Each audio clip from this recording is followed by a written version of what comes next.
मेरे प्यारे बच्चों, कैसे हैं आप सभी। उम्मीद है आप सभी बहुत स्वस्थ होंगे और मस्त होंगे। प्यारे बच्चों, आप सभी के लिए मैं 20 प्रश्नों का संग्रह लाया हूं। आप सभी मेरे साथ इन 20 प्रश्न को सॉल्व करेंगे। सबसे पहले आप प्रश्न को देखेंगे, समझेंगे और खुद से भरपूर प्रयास करेंगे। यदि प्रश्न आपसे ना बने उसके बाद आप हमारे सॉल्यूशन को विजिट करिएगा, निश्चित रूप से आपको फायदा होगा। आइए 20 प्रश्न आपके साथ अभ्यास किया जाए। पहला प्रश्न बच्चों आपकी स्क्रीन पर आ चुका है और इन प्रश्न को आप तमाम बच्चे देखिए, समझिए और फिर बनाने की भरपूर कोशिश करिए। यदि चीनी के मूल्य में 17% की वृद्धि हो जाती है और कोई व्यक्ति अपने खर्च में केवल 7% की ही वृद्धि करना चाहता है तो उसे खपत में कितने प्रतिशत की कमी करनी होगी। प्यारे बच्चों, जैसा कि आप सभी को मैं कई बार बता चुका हूं, मैं फिर इस चीज़ को रिपीट करता हूं, ध्यान से सुनिए। चीनी के मूल्य में 17% की वृद्धि हुई। इसका मतलब ये हुआ कि पहले चीनी का दाम 100 था तो अब चीनी का दाम हो गया 117, राइट। 17% वृद्धि का यही मतलब होता है। कहता है अगर कोई व्यक्ति अपने खर्च में केवल 7% की वृद्धि करना चाहता है तो उसे खपत में कितने प्रतिशत की कमी करनी चाहिए। एक बात पूरे ध्यान से सारे बच्चे सुनेंगे। जब कभी भी बच्चों किसी भी वस्तु का दाम बढ़ जाए और हमें खर्च में कोई भी परिवर्तन नहीं करना हो तो मूल्य का रेशियो और मात्रा के रेशियो में एक रिलेशन आता है। वो क्या रिलेशन आता है तो ध्यान से सुनिए। जैसे सपोज करो बच्चों, किसी वस्तु का दाम 20% बढ़ गया, इसका मतलब 100 से 120 हो गया। तो जब दाम बढ़ेगा तो संभावना है कि खर्च बढ़ जाएगा। अब मैं यदि आपको कहूँ कि खर्च में कोई परिवर्तन नहीं करना है तो आप जानते हैं क्या करेंगे। कहीं न कहीं जितना खपत करते थे उस खपत में आप कमी कर देंगे, राइट। यदि खर्च में कोई परिवर्तन नहीं करना हो तो आपके पास क्या ऑप्शन है। भाई दाम बढ़ चुका है, खर्चा में कोई परिवर्तन नहीं लाएंगे, इसका मतलब यह स्पष्ट है कि कहीं न कहीं हम लोग को मात्रा में कटौती करना पड़ेगा। आइए, रिलेशन आता है बच्चों, ये दाम का रेशियो है, ये मूल्य का रेशियो है।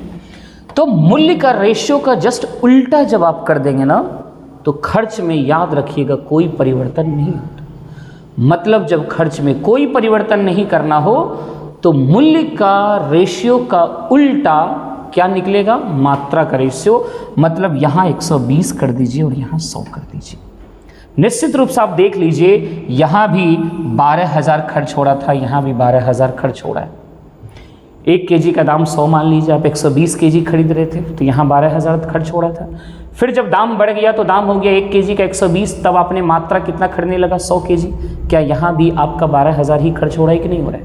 तो यहाँ से आपने एक चीज़ सीखा कि मूल्य का उल्टा रेशियो यदि मैं मात्रा का रेशियो कर दूँ तो वहाँ पे क्या होता है, खर्च में कोई परिवर्तन नहीं होता है। यदि खर्च में कोई परिवर्तन नहीं करना होता तो हम इस मूल्य के रेशियो को उलट देंगे और यहाँ कितना हो जाएगा, 117 और 100। जहाँ हम 117 kg खरीदता था वहाँ हम कितना खरीदेंगे, 100 kg, राइट बच्चों। अब इतना kg जब आप खरीदोगे तो आपके खर्च में कोई परिवर्तन नहीं होगा, राइट।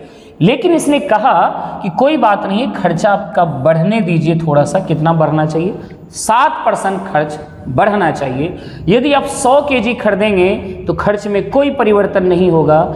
यदि आप 7% खर्च में वृद्धि करना चाहते हैं, इसका मतलब आप ही बताइए, 100 में 7% क्या करेंगे, वृद्धि कर देंगे। तो जैसे ही 100 में 7% वृद्धि करेंगे तो ये कितना हो जाएगा, 107 kg।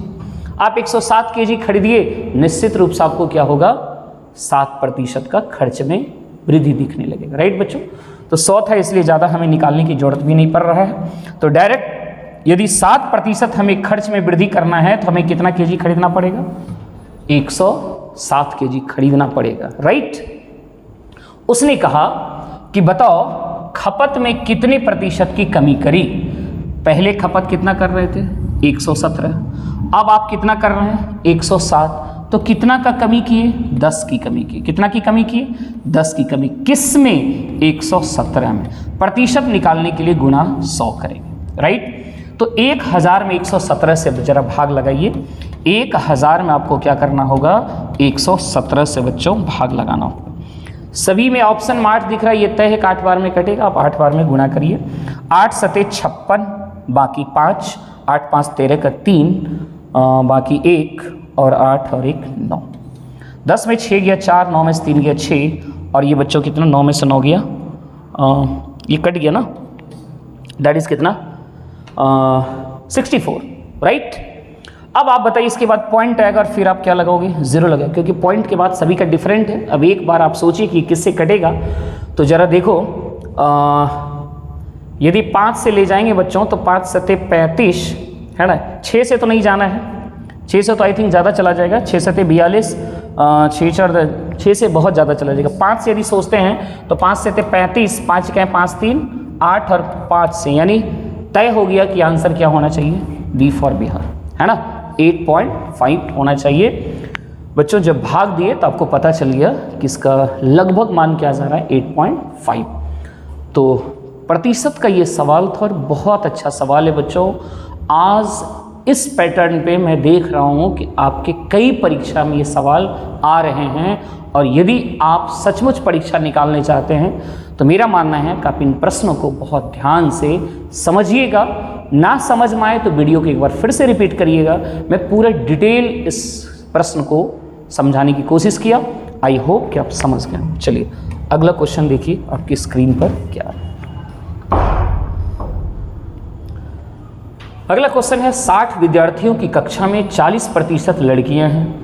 लड़कों का औसत वजन 62 kg है और लड़कियों का औसत वजन 55 kg।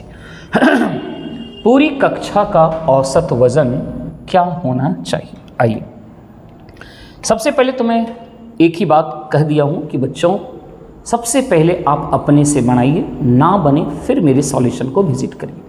और एक बात आप तमाम बच्चों को मेरा रिक्वेस्ट ये है आप सभी के लिए, यदि आपको हमारा ये वीडियो पसंद आ रहा है तो प्लीज़ लाइक भी करिएगा और शेयर ज़रूर करिएगा अपने दोस्तों के लिए। कहता है किसी भी लोगों से कुछ सीखें तो उसके लिए आप कुछ कहते हैं कर्जदार हो जाते हैं, है ना। और कहा जाता है कि किसी न किसी रूप में कर्ज चुकाना चाहिए। तो आपसे बस इतना ही गुरु दक्षिणा के रूप में मैं डिमांड करता हूँ कि आप तमाम बच्चे कम से कम आप एक बच्चों को ये वीडियो शेयर जरूर कर सकते हैं, निश्चित रूप से करिएगा। और हाँ, ये शेयर तब करिएगा जब आपको अच्छा लगे, नहीं लगा बिल्कुल शेयर नहीं करेंगे।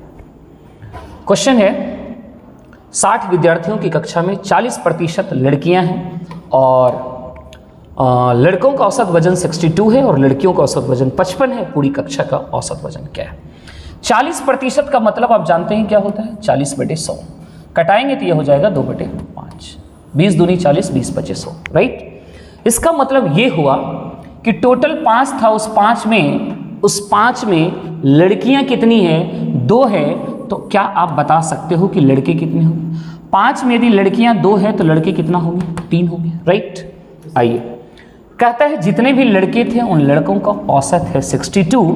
तो आप बताइए लड़के 3 हैं और इसका एवरेज 62 है, तो कुल योगफल हो जाएगा 3 गुना 62। एवरेज को संख्या से गुना करने से टोटल योगफल पता चलता है। लड़कियां 2 है और इन 2 लड़कियों का औसत कितना दे रखा है, 55। तो 55 से गुना करिए तो लड़कियों का टोटल योग पता चल गया और सभी को जोड़ देंगे तो कुल योग पता चल जाएगा।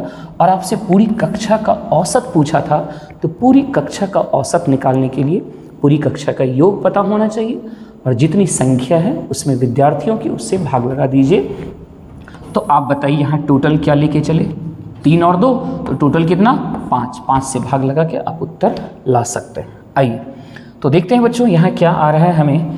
3 दूनी 6, 3 6 के 18 प्लस 55 दूनी 110 ना, एंड डिवाइडेड बाय 5। ये 6 हो गया, 8 1 9। 296 में 5 से भाग लगाएंगे, 5 25 4 5 9 45, 59 पॉइंट समथिंग जा रहा है बच्चों। यानी आंसर क्या होना चाहिए, ए होना चाहिए।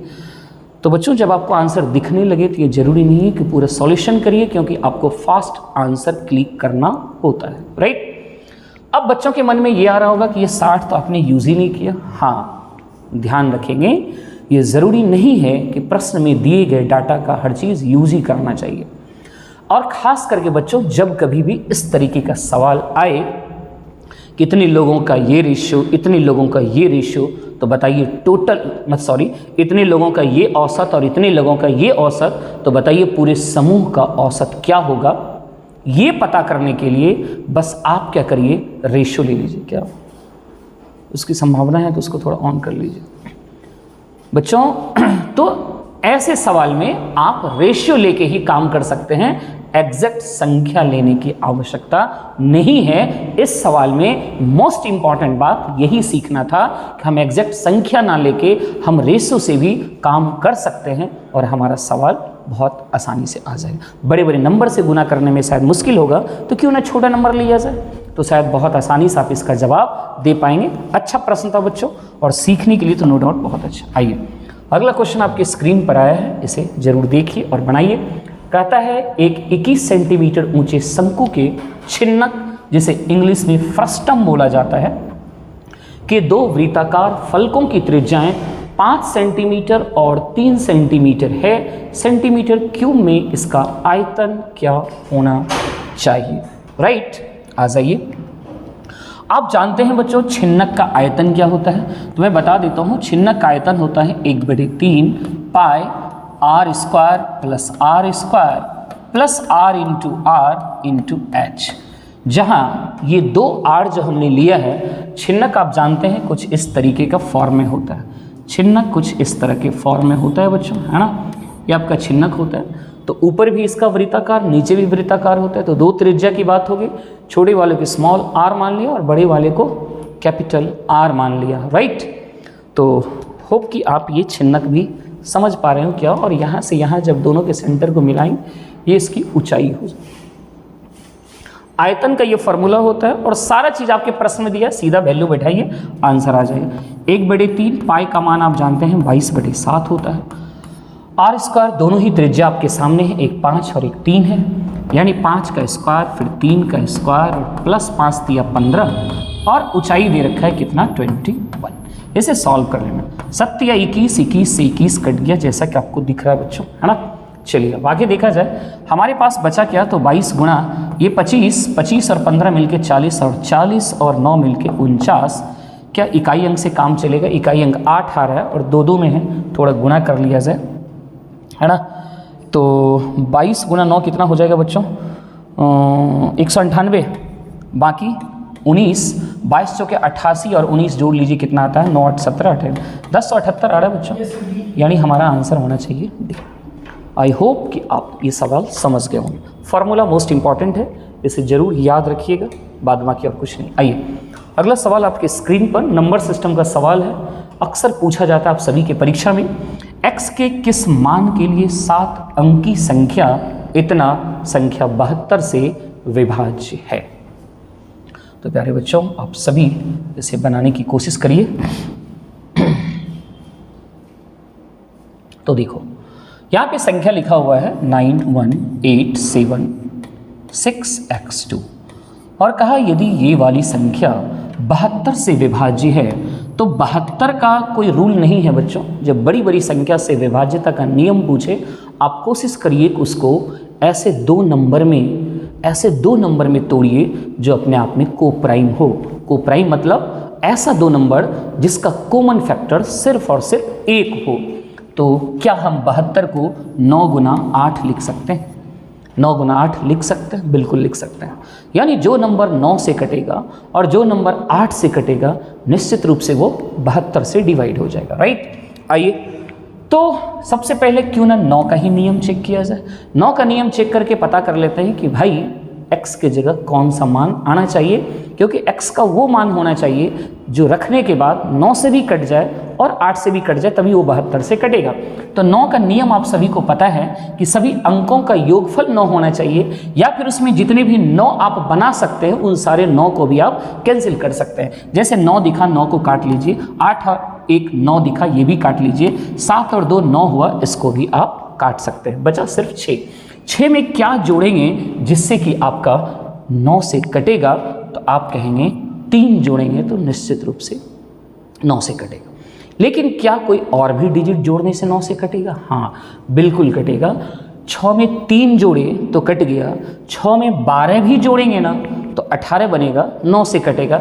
लेकिन ध्यान रखिएगा, ऐसे सवाल में कभी भी x का मान या स्टार दिया हुआ रहे तो स्टार का मान कभी भी 2 अंक में नहीं लेना होता है, हमेशा सिंगल डिजिट में लेना होता है। तो ये संभव नहीं है। मतलब जब 9 से मैंने डिविजिबिलिटी चेक किया तो हमें x का मान सिर्फ और सिर्फ एक ही सेलेक्ट हुआ, वो कौन सा मान? 3। तो सीधा अब आंसर लगा देंगे 3। अब हमें 8 से विभाज्य करके चेक करने की जरूरत भी नहीं है, क्योंकि हमारे पास तो एक ही वैल्यू सेलेक्ट हुआ है। यदि 2 होता तब हम सेलेक्ट करते 8 का और देखते कि उसमें से कौन दोनों में से एक आने वाला है। चलिए अगला क्वेश्चन देखा जाए बच्चों। ये सवाल ट्रिगो का है और हर एक परीक्षा में आपको ऐसे सवाल देखने को मिल जाते हैं लगभग। बच्चों एक चीज़ याद रखना, थोड़ा मैं बता देता हूँ, कभी भी साइन अल्फा और नीचे लिखा हुआ रहे कॉस बीटा, इसका वैल्यू 1 होता है जब अल्फा प्लस बीटा दोनों मिलकर कितना होना चाहिए? 90 डिग्री होना चाहिए। आप बताओ साइन बटे कॉस, क्या ये डिग्री और ये डिग्री दोनों मिलकर 90 हो रहा है? आप कहेंगे यस बिल्कुल हो रहा है। तो जैसे ही ये 90 हुआ, इसका मतलब इसका वैल्यू क्या हो गया? 1 हो गया।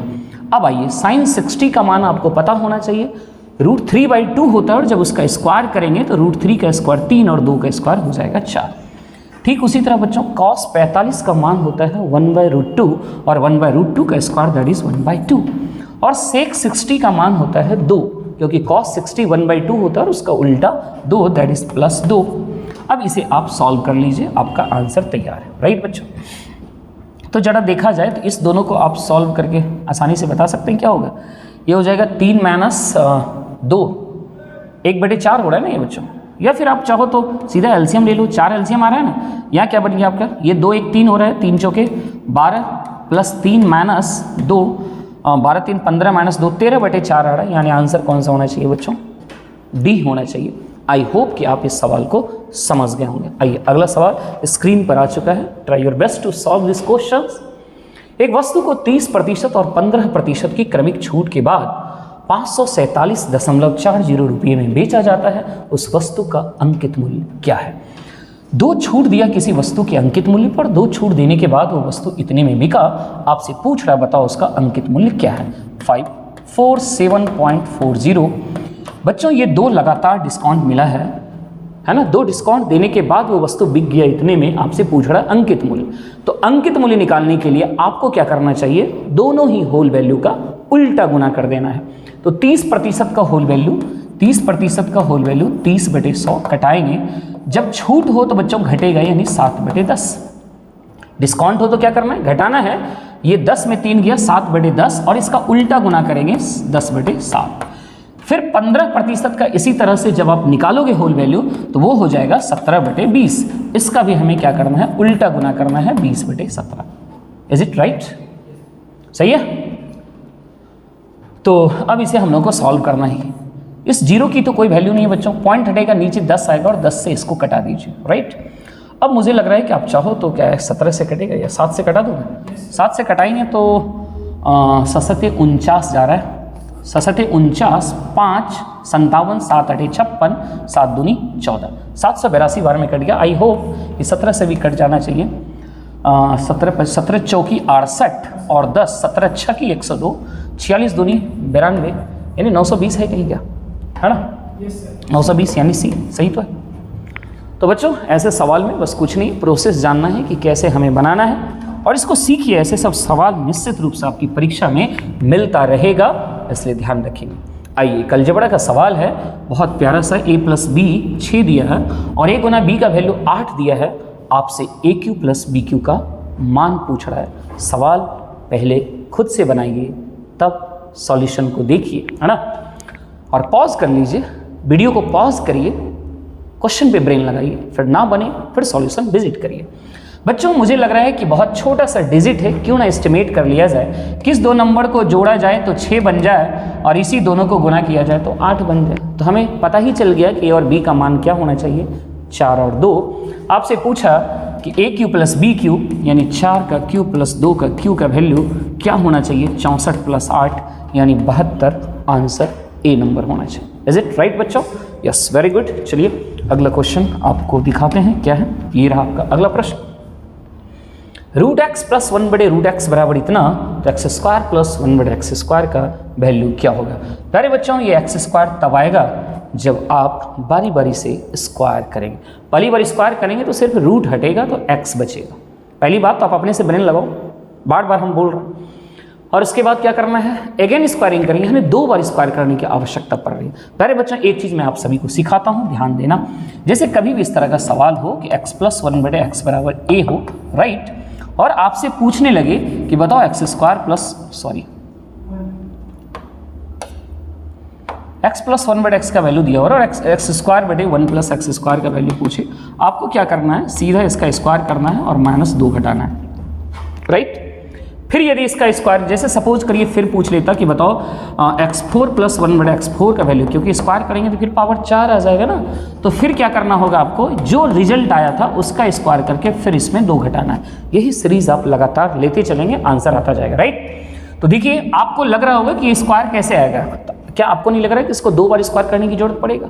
एक बार स्क्वायर करेंगे तो रूट हटेगा, फिर अगेन स्क्वायरिंग करेंगे तब x² आएगा, राइट। तो 2 बार स्क्वायर करके, यानी 2 प्रोसेस लेना है, तो इसका स्क्वायर -2, इसका स्क्वायर करिए तो 2 दूनी 4, 4 दूनी 8, 8 - 2 दैट इज 6। अगेन 6 का स्क्वायर करेंगे, -2 करेंगे, आंसर आपको क्या मिल जाएगा, 34, राइट। यदि आप इस शॉर्ट प्रोसेस को नहीं समझ रहे हैं, आइए मैं पूरा इसका डिटेल भी दिखा देता हूँ कैसे ये सवाल बन रहा है। आपके पास दिया हुआ था root x plus 1/√x is equal to 2√2, right.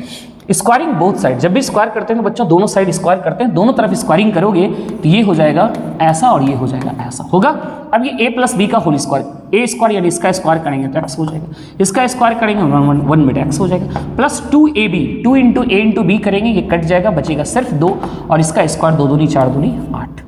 तो बताओ x प्लस 1/x का वैल्यू क्या मिला यहाँ से, यहाँ मिला 6, 8 - 2 6। अगेन इसका स्क्वायरिंग करेंगे बच्चों, तो फिर देखो रिजल्ट क्या आएगा, तो a² + b² प्लस 2ab, फिर ये x कटेगा यानी 2 बचेगा, और यहाँ 36, और 36 में 2 गया 34, वही चीज़ तो आ रहा है। तो जो आ जाता है उस चीज़ को हम लोग फास्ट बनाने के लिए कहीं ना कहीं थोड़ा सा याद रखते हैं प्रोसेस को। आइए अगला क्वेश्चन। नेक्स्ट क्वेश्चन बच्चों आपके स्क्रीन पर है, tan 4 theta is equal to cot दिश, तो बताइए क्या होगा। प्यारे बच्चों, एक चीज़ आप हमेशा याद रखना, जब कभी भी sin theta is equal to कर दे cos अल्फा, कभी ऐसा कर दे कि tan theta is equal to cot alpha, कभी कर दे sec theta is equal to cosec alpha. इस तरह का फॉर्मूला है, sin cos, tan cot, sec cosec, याद रखना ये सब चीज़। जब कभी भी ये दो इस तरह का, ये दोनों बराबर हो, ये बराबर हो, ये बराबर हो, तो ये तभी बराबर होगा जब ये दोनों एंगल का योग कितना होगा, 90 डिग्री होगा। क्या होगा बच्चों, 90 डिग्री होगा। ये बात आपको हमेशा याद रखना है। तो बताइए, ये tan और cot है, तो निश्चित रूप से ये दोनों एंगल का योग कितना होना चाहिए, 90 होना चाहिए। तो 4 theta plus 40 degree minus 2 theta is equal to 90। 4 में 2 घटा 2 थीटा, 90 में 40 घटेगा 50, 2 से कटाएंगे 25, यानी थीटा का मान कितना मिलेगा आपको, 25 डिग्री, राइट बच्चों। तो जिस बच्चे को जो भी नॉलेज नहीं है, आप नॉलेज इकट्ठा करिए, एक नोट्स बनाइए, एक कॉपी रखिए, और प्रत्येक दिन मेरा वादा है कि कहीं ना कहीं कुछ ना कुछ आप जरूर सीखेंगे हमारे इस वीडियो से। और कहते हैं बूंद बूंद से घड़ा भरता है, यदि प्रत्येक दिन आप नॉलेज इकट्ठा करते जा रहे हो, ये यकीन है बच्चों, एक दिन आप एग्जाम को फोड़ देंगे, इसमें कोई शक नहीं है। आइए अगला प्रश्न आपके स्क्रीन पर ये रहा, बहुत प्यारा सा रेशियो का क्वेश्चन है, a/b इज इक्वल टू 2:3। तो आपसे इसका रेशियो पूछ रहा है। प्यारे बच्चों, जब कभी भी किसी वेरिएबल का रेशियो दिया हुआ रहे, उसी वेरिएबल से संबंधित कोई एक्सप्रेशन नजर आ रहा हो, वो भी रेशियो के ही फॉर्म में हो, तो आप निश्चित रूप से डायरेक्ट उसमें रेशियो का मान बैठा सकते हैं। तो a का 2 मान बैठा दीजिए और b का मान 3 बैठाइए। आइए तो क्या मिलेगा, 5 × 2 माइनस 2 × 3, और फिर अनुपात 5 × a 5 × 2 प्लस 2 × b यानी 2 × 3, राइट। ये 10 - 6 दैट इज 4, और ये 10 + 6 यानी 16, कट जाएगा 1:4, 4 से कटा दिए, यानी आंसर क्या दिखेगा आपका, 1:4, सही है। चलिए अगला क्वेश्चन प्यारे बच्चों आपके स्क्रीन पर ये रहा। चक्रवृद्धि ब्याज और साधारण ब्याज के डिफरेंस से संबंधित सवाल बहुत ही फेमस बच्चों। कोई ऐसा परीक्षा नहीं जहां ये सवाल नहीं पूछा जाता है, इसलिए प्लीज़ आप इसे हर हाल में अपने दिमाग में बैठाइए। 2 वर्षों के लिए 12% की दर से x रुपये पर चक्रवृद्धि ब्याज और साधारण ब्याज के बीच का अंतर दिया हुआ है। आपसे x यानी मूलधन पूछ रहा है। बच्चों जब कभी भी 2 साल का SI और CI का अंतर का सवाल आ जाए, एक फार्मूला मैं देता हूँ, इसे आप याद रखना और बहुत आसानी से बना लेना। फार्मूला क्या है? तो मूलधन बराबर होता है अंतर 100/r का स्क्वायर। बस इतनी सी आप काम किया करेंगे, आंसर आपके कॉपी में जरूर दिखेगा। अंतर क्या दे रखा है? आप कहेंगे 43.20 गुणा 100/r। r मतलब ये दर, रेट कितना दिया हुआ है 12, और इसका क्या करना है बच्चों? स्क्वायर करना, राइट। अब आप इसे सॉल्व कर लीजिए। आपको क्या करना है? इसे सॉल्व कर लेना है। तो देखो ये 0 की तो कोई वैल्यू नहीं है, आपको पता ही होगा। ये आ क्या रहा है? तो आप कहेंगे 432 और पॉइंट हटाएंगे नीचे 10, और यहाँ का मतलब हुआ 1 2 3 4 4 0/12 गुणा 12, राइट बच्चों।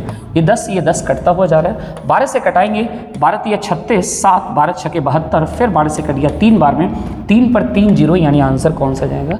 C number. आई होप कि आप समझ पा रहे होंगे। नहीं समझ में आए बच्चों तो एक बार वीडियो को रिपीट करके देखिए, नो प्रॉब्लम। यूट्यूब पर यही तो सबसे बड़ा फ़ायदा है डिजिटल चीज़ का, है ना। कहते हैं कुछ पॉजिटिविटी है तो कुछ नेगेटिविटी भी है, तो आप पॉजिटिविटी को पकड़िए। एक रेलगाड़ी बिना रुके 80 मोस्ट भी आई। एक बार नहीं, कई बार आपकी परीक्षा में ये सवाल रिपीट हुए हैं।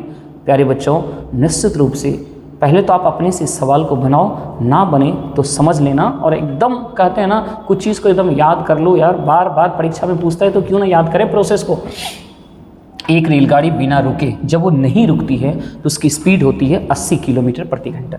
जब वो नहीं रुकती है तो उसकी स्पीड क्या होता है? 80 किलोमीटर प्रति घंटा। और जब रुक रुक के चलती है बच्चों तो उसकी स्पीड क्या हो जाती है? 64 किलोमीटर प्रति घंटा, राइट। तो आप बताओ, यदि नहीं रुकती है तो 1 घंटे में 80 जाती है, जब रुक रुक के चली तो 1 घंटे में 64 चली, तो 1 घंटे में कितना कम चली? दोनों को घटाएंगे तो ये कितना आ रहा है बच्चों?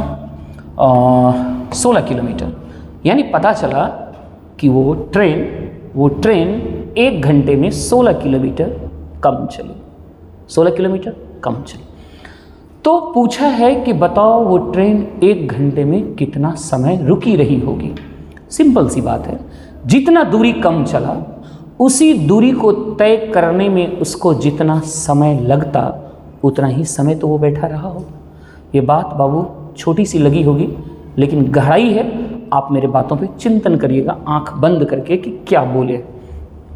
पूछा है रेलगाड़ी औसतन प्रति घंटा कितने मिनट रुकती है, राइट। 1 घंटा का हिसाब किताब तो हमें यहाँ से दिख गया कि ट्रेन 1 घंटे में 16 किलोमीटर कम चला। 1 घंटे में चलना चाहिए था 80, वो चल सकता था 80, लेकिन चला मात्र कितना? 64, मतलब 16 किलोमीटर वो कम चला। तो 16 किलोमीटर कम चला, ये इसलिए कम चला क्योंकि वो ट्रेन रुकी होगी, आराम कर रही होगी, तभी तो कम चला ना। तो आप ही बताओ ना, 16 किलोमीटर कम चला, इस 16 किलोमीटर दूरी को तय करने में वो कुछ समय तो लेता ना, तो कितना समय लेता? तो आप कहोगे समय बराबर दूरी बटे चाल। ट्रेन की ओरिजिनल चाल क्या थी? 80, ये रहा। तो कितना? यानी 1/5 घंटा, 1/5 घंटा, यानी उस दूरी को 1/5 घंटे में तय कर लेता। वो दूरी नहीं चला, मतलब 1/5 घंटा वो आराम किया। और 1/5 घंटा को मिनट में बदलना हो तो बच्चों 60 से मल्टीप्लाई करो, यानी आंसर आ जाएगा 12×5 = 60, यानी वो 12 मिनट क्या हुई? रुकी रही होगी। बच्चों शायद if you are conscious students, I hope you definitely understand my process. और यदि आप कंसस स्टूडेंट नहीं हैं तो यकीन मानिए ये सवाल हवाई जहाज़ की तरह ऊपर चला गया हो, है ना। आइए, किसी संख्या के 85% में 75 जोड़ा जाता है तो प्राप्त परिणाम उसी संख्या के बराबर आता है। वह संख्या क्या है? ऐसे सवाल क्या परीक्षा में नहीं पूछते हैं? क्या आपने परीक्षा दिया है? दिया होगा तो समझ में आता होगा। तो ऐसे सवाल आते रहते हैं बच्चों, और इस सवाल को देखते ही पढ़ने वाले बच्चे उड़ा देंगे। जरा बना के देखो कि क्या सच में आपका आंसर आ रहा है या नहीं है तो फिर हमारे सॉल्यूशन को देख लेंगे। आइए देखो, कोई संख्या, सबसे पहले तो एक बात बच्चों मैं सिखाना चाहूँगा यहाँ पर कुछ आप सभी को कि कोई भी संख्या अपने आप में कितने % होते हैं? तो 100% होते हैं। कोई भी नंबर अपने आप में कितना परसेंट होता है? 100% होता है, राइट। कोई संख्या था, उस संख्या के 85% में, संख्या के 85%, पूरा संख्या नहीं लिया, उस संख्या का 85% का 75 जब जोड़िएगा ना तो फिर वो उसी संख्या के बराबर हो जाता है, राइट। यानी एक संख्या का 85% में कुछ जोड़ा गया तो उसी संख्या के बराबर हो गया, मतलब 100% हो गया फिर से, हाँ या ना। कोई संख्या था उसका 85% और उसी में 75 जोड़ा गया तो जोड़ने के बाद वो उसी संख्या के बराबर हुआ, यानी फिर से 100 हो गया। यानी उस संख्या का 100% और उस संख्या के 85% का डिफरेंस कितना? 15%। प्रतिशत में अंतर कितने का? अरे 85% लिए और 85 में 75 जोड़े तो कहता है वो फिर से वही संख्या बन गया, यानी 100% हो गया। तो बताइए ना, दोनों ही प्रतिशत के बीच अंतर कितने का हुआ? 85 और 100 के बीच अंतर कितने का? प्रतिशत में 15 का। और दोनों बराबर नहीं है तभी तो कुछ जोड़ना पड़ता है या कुछ घटाना पड़ता है, तभी ना बराबर होता है। तो 85% और 100% बराबर तो होगा नहीं, तो दोनों के बीच अंतर कितने का? 15%। और संख्या में दोनों के बीच 75 जोड़ा तभी दोनों बराबर हो गया। तो कहेंगे प्रतिशत में 15 और रुपया में 75। संख्या पूछा था, 100% का वैल्यू बताना है। 15 पचे 75, 100 का मान 500। एक का वैल्यू 5 तो 100 का वैल्यू कितना? एक का 5 गुना हुआ, सॉरी एक का 100 गुना हुआ तो इधर भी 100 गुना करेंगे 500, यानी आंसर क्या आ जाएगा? कुछ बच्चे शायद ये प्रोसेस नहीं समझे होंगे और मुझे यकीन है कि आप तमाम बच्चे जितने भी वीडियो देख रहे होंगे उसमें से 98% बच्चे कैसे बनाए होंगे? तो x मान के बनाए होंगे। आप माने होंगे माना संख्या x और x में किसी संख्या के 85% में, इसके 85% में आपने 75 जोड़ा और जोड़ने के बाद वो उसी के बराबर हो गया। तो फिर आप क्या किए? x ये कटा सकते हैं आप यहाँ से 15 से 17 बार में, है ना, 5 से 17 बार में और ये 5 से 20 बार में। तो 75 बराबर आपका क्या हो रहा है? x माइनस 17x बटे 20, राइट बच्चों। तो 75 बराबर कितना हुआ? 20x माइनस 17 यानी 3x बटे 20। 3 से कटाएंगे कितना आ जाएगा? 25 बार में 25 दूनी 50, यानी अगेन आंसर ए। तो आई होप कि जो मैंने बताया शायद वो प्रोसेस बहुत अच्छा है, बहुत शॉर्ट में आप खींच लेंगे सवाल को और ज़रूर सीखिए, कुछ नया आए तो उसको सीखिए, है ना। आइए अगला क्वेश्चन इसे बनाइए, बहुत ही प्यारा और छोटा सा सवाल है, लेकिन परीक्षा में यदि आ जाए तो आपके पास ज्ञान नहीं है तो नहीं बना पाएंगे। ये समकोण त्रिभुज है बच्चों। कैसा त्रिभुज है? इसे कहते हैं समकोण त्रिभुज, राइट एंगल ट्रायंगल। समकोण त्रिभुज में कर्ण दिया हुआ है और आधार दिया हुआ है, लंब आप पता कर सकते हैं। आप जानते हैं कि लंब बराबर क्या होता है? लंब बराबर क्या होता है? √h² माइनस b² होता है, राइट। तो आप h यानी कर्ण कितना दिया हुआ? 13 का स्क्वायर माइनस 12 का स्क्वायर, 169 माइनस 144 दैट इज 25, यानी ये आ जाएगा 5। कितना आ जाएगा बच्चों? 5। और बहुत ही फेमस ट्रिपलेट है, इसे आप जरूर याद रखिएगा। 5, 12, 13 समकोण त्रिभुज की भुजाएं होती हैं। जहाँ भी 12, 13 ये सब नजर आ जाए तुरंत समझिए कि जो छूटा है वो 5 होगा, राइट। ये 5, 12, 13 मोस्ट इंपॉर्टेंट है बच्चों, जरूर याद रखिएगा। ये समकोण त्रिभुज की भुजाएं हैं, है ना, ये सब याद रखना है। तो पता चल गया आपका लंब इतना। आपसे क्या पूछा है? Cos theta. आपसे ये एंगल पूछ रखा है, ध्यान देना, ये एंगल। बातें गहराई से समझिएगा नहीं तो गलत हो जाएगा बच्चों। ये 90 डिग्री है, ये आप सभी को दिख रहा है। ये कौन सा एंगल है? 90 डिग्री है। तो 90 डिग्री के अलावा जो दो एंगल बचता है वो दोनों क्या होता है? न्यून कोण होता है। वो दोनों कोण क्या होता है? न्यून कोण होता है। प्यारे बच्चों, जब आप ये एंगल की बात करोगे, ये एंगल के लिए, तो इस एंगल के लिए इसके सामने वाला लंब होगा और ये आधार हो। लंब होगा तो कोई दूसरा जो बचा हुआ आधार ही होगा, क्योंकि कर्ण तो फिक्स है। लेकिन जब इस एंगल की बात करें तो इस एंगल के सामने वाला लंब हो जाएगा, यानी एंगल के सामने वाला आपका क्या बन जाता है? लंब बन जाता है। 90 के सामने वाला जैसे हमेशा कर्ण बनता है, उसी तरह दो न्यून कोण के सामने वाला साइड हमेशा क्या होता है? लंब होता है, राइट। तो आपसे ये एंगल से पूछा है, ये एंगल से नहीं पूछा है। कौन सा एंगल से? ये एंगल से पूछा है। और किसका वैल्यू पूछ रखा है? Cos theta.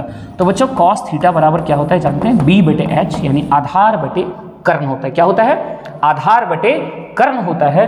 तो इस एंगल से जब चलेंगे तो इस एंगल के लिए हमारा ये लंब होगा और ये आधार, राइट। तो आधार हमारा कितना है? 5 और कर्ण कितना है? 13। आंसर होना चाहिए 5/13 यानी डी। तो मुझे उम्मीद है कि शायद आप समझ गए हैं। चलिए अगला क्वेश्चन बच्चों स्क्रीन पर ये रहा। Try your best to solve this questions. 10 आदमी या 12 औरतें किसी काम को 10 दिन में करती है। अगर 5 आदमी और 2 औरत हो गए हैं, 2 औरत एक साथ कार्य करे तो कार्य कितने दिनों में समाप्त होगा? देखो बच्चों, 10 आदमी या फिर 12 औरत से काम करवाते हैं तो 10 दिन में चलता है। यानी 10 आदमी की क्षमता बराबर है किसके? 12 ओमेन के। 2 × 5 = 10, 2 × 6 = 12। यहाँ से मेन और ओमेन की क्षमता पता करिए तो रेशियो मिल रहा है 6:5। ये आपने क्या पता कर लिया? तो इफिशिएंसी पता कर लिया, हाँ ना? बिल्कुल, ये आपने क्या पता कर लिया?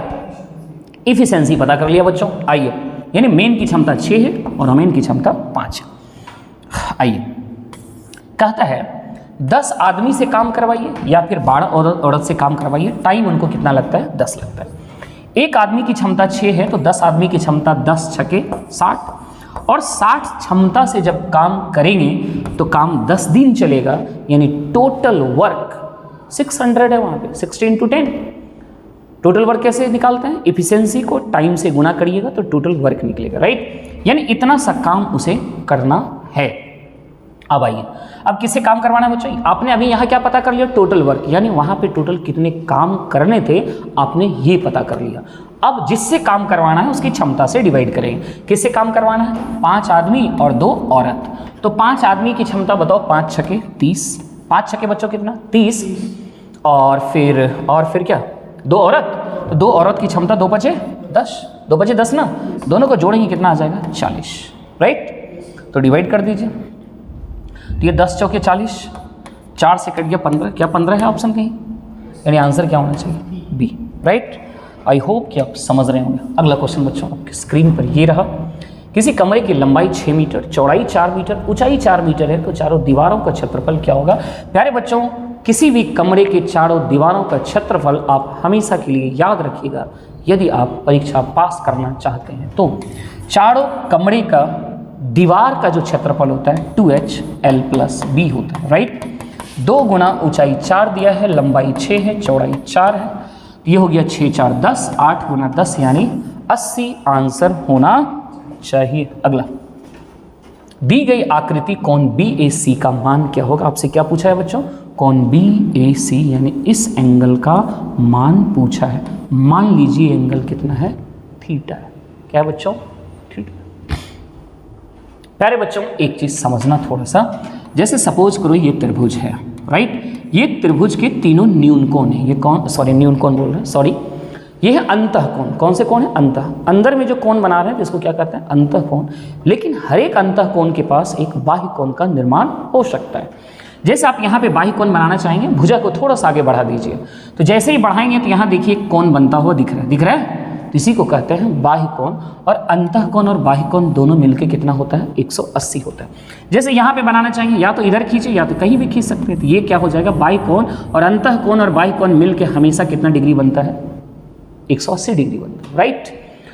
जैसे सपोज करो ये त्रिभुज है बच्चों, ये त्रिभुज है और कहीं भी एक बाह्य कोण बनाइए, तीनों भुजा में से कहीं भी किसी को बढ़ाकर आप एक बाह्य कोण बना लीजिए।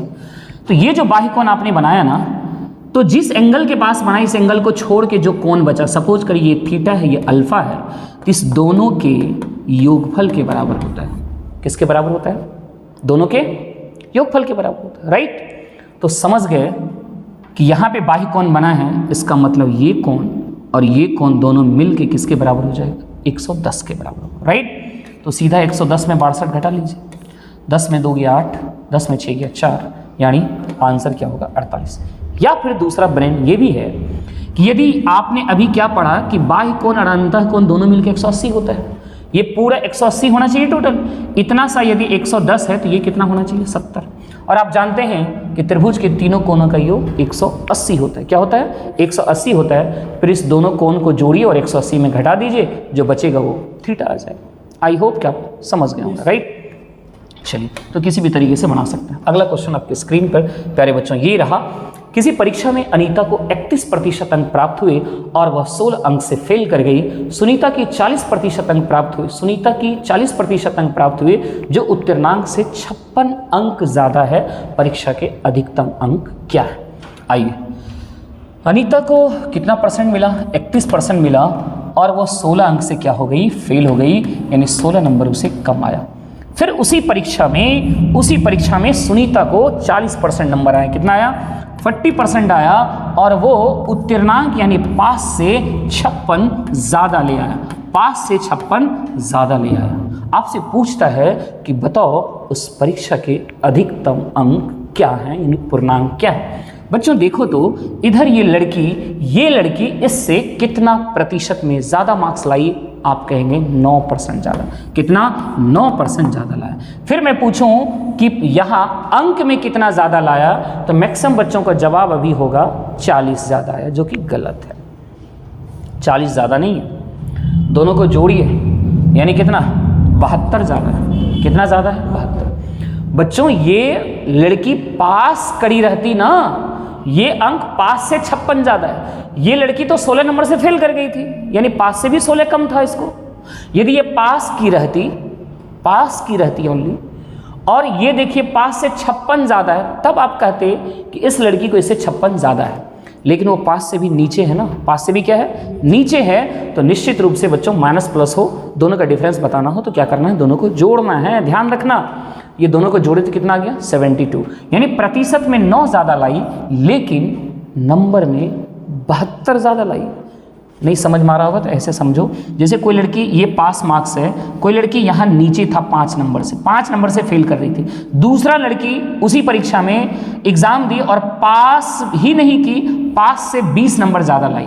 पास से 20 नंबर, तो इस दोनों के बीच का फासला क्या कहेंगे? 15 का हो रहा है? नहीं, 20 5 25। यहाँ से यहाँ चलो, ये 5 लाता तो पास करता, सिर्फ 5 ही नहीं लाया, पास से भी 20 ज़्यादा लाया, यानी 25 नंबर ज़्यादा लाया उससे, राइट। तो फुल मार्क्स कितने परसेंट के बराबर होता है? 100% के बराबर। 9 8 72, 1% का वैल्यू 8, 100% का वैल्यू कितना? 800। ओ माय गॉड, एक भी ऑप्शन नहीं है। आई होप कि ऑप्शन गलत हो सकता है या कुछ और चीज़ निकाल दिया हो, क्योंकि जो क्वेश्चन कर रहा है बच्चों परीक्षा के अधिकतम अंक क्या हैं, इससे तो हमें लग रहा है उत्तर 800 ही होना चाहिए। बाद बाकी कुछ और ही चीज़ निकाल दिया होगा, तो क्यों हम लोग कुछ और चीज़ निकाल लें बच्चों, है ना।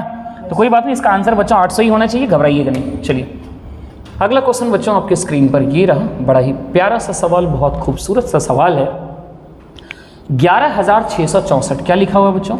11,664।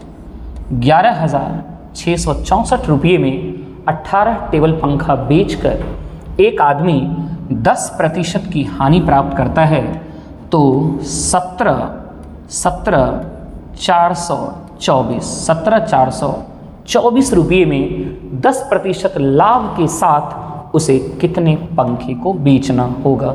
बहुत ही अच्छा सवाल है। मुझे लगता है कि आप सभी बच्चे पहले इसे सोचिए, फिर अपने से प्रयास करिए, और जब ना समझ में आए तब आप जरूर सॉल्यूशन को विजिट करिए। आइए देखो बच्चों, सबसे पहले कितने रुपये में उसने पंखा बेच दिया? तो 11,664, 11,664, राइट। और इतने में बेचा तो उसको क्या हुआ? 10% का हानि हुआ। तो 10% हानि हुआ तो खरीदा होगा कितने में? विक्रय मूल्य से क्रय मूल्य की ओर जाना होता है, होल वैल्यू का उल्टा गुना करिए, 9/10 का उल्टा हो जाएगा 10/9। अंत में कहता है कि उसे 10% लाभ चाहिए। कितने रुपये में कितना बेचे ये सब बात को भूल जाइए, पहले लाभ लेना हो 10%, तो वो वस्तु कितने में बिकना चाहिए पहले ये पता करना है हम लोग, ठीक है। खरीदे इतने में, अब हमें 10% लाभ चाहिए, तो क्रय मूल्य से विक्रय मूल्य को ओर जाना है बच्चों, होल वैल्यू का सीधा गुना करेंगे, यानी 11/10। यानी इतने में जब आप वस्तु को बेच देंगे, कितने वस्तु को? यहाँ 18 का डाटा लेके चले थे हम लोग, 18 को इतने में बेचा था, तो रुपया को लेके चले, और फाइनली इस रुपये पे जब हम लाभ लिए तो हमें पता चला इतने रुपये में यदि वस्तु बेचता तो निश्चित रूप से उसको हानि की जगह फायदा होता, और कितना फायदा होता? तो 10% उसे लाभ हो जाता, राइट बच्चों। तो ये 18 वस्तु है, यानी इतने में आपको कितना वस्तु? 18 वस्तु बेचना चाहिए। इतने रुपये में जब आप 18 बेच देंगे तो आपको निश्चित रूप से 10% का क्या हो जाएगा? फायदा हो जाएगा। बस आपसे ये पूछ रहा है कि बताओ 17,424 रुपये में उसे कितने पंखे बेचना चाहिए। आपने यहाँ से एक नियम, मतलब एक रिलेशन पता कर लिया कि इतने रुपये में इतना पंखा बेचेंगे तो इतने % का फायदा होगा, तो अब कितना भी रुपया दे दिया जाए वहाँ से तुरंत रिलेशन हम एक नियम लगा के निकाल सकते हैं। आपसे पूछा था 17,424 रुपये में कितना पंखा, इसका वैल्यू 18, तो इसका वैल्यू कितना? तो थोड़ा सा बच्चों कैलकुलेशन आप सभी को कर लेना चाहिए, है ना। ये 10 से 10 तो कट ही रहा है सिंपल वे में, 9 से कटाइए तो कटेगा, 9 इकाई 9, 2 26, 9 दूनी 18, 8 86, 9 9 81, 5 9 6 54, यानी 1296 गुना 11 का वैल्यू हमें क्या मिल गया? 18 मिल गया। राइट बच्चों, हम चाहें तो इसे और शॉर्ट कर लें, क्या ये 18 से कटेगा? कटता हुआ दिख रहा है मुझे। 18 सते 126, बाकी 3, 18 दूनी 36। राइट, यानी 72 गुना 11 का वैल्यू 1, तो इसका वैल्यू कितना होगा? 72 गुना 11, इधर तो कुछ नहीं बचा तो एक ही बचा ना, तो 72 गुना 11 का वैल्यू 1, तो इसका वैल्यू क्या होगा? तो ये हो जाएगा 17,429 गुना 1/72 गुना 11। क्या प्यारे बच्चों, आप सभी का यहाँ पे मुझे लग रहा है कुछ और कटाऊँ क्या मैं? कुछ और कट सकता है, कटा सकता हूँ मैं? हाँ कटा सकते हैं। 11 से ये कट जाएगा मुझे लग रहा है। yes. 1 4 5, हाँ 11 से कट रहा है बच्चों, 11 से कट रहा है ना? तो 11 से कटाइए ना। 1 मिनट बच्चों, 1 4 5 5 9 14, 7 2 9।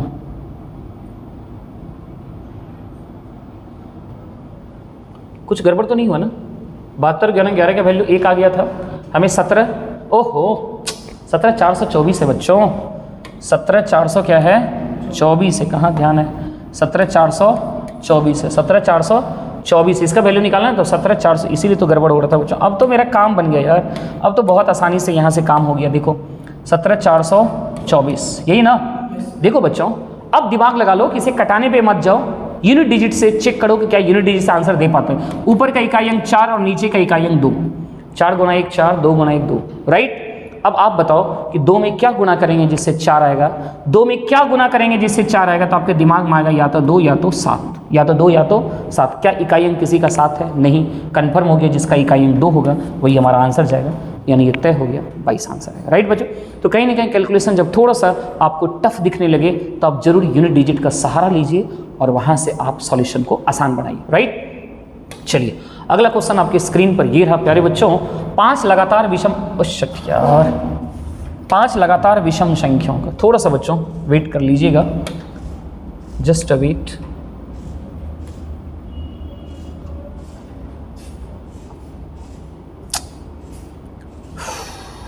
थोड़ा सा please please please please. Last question था,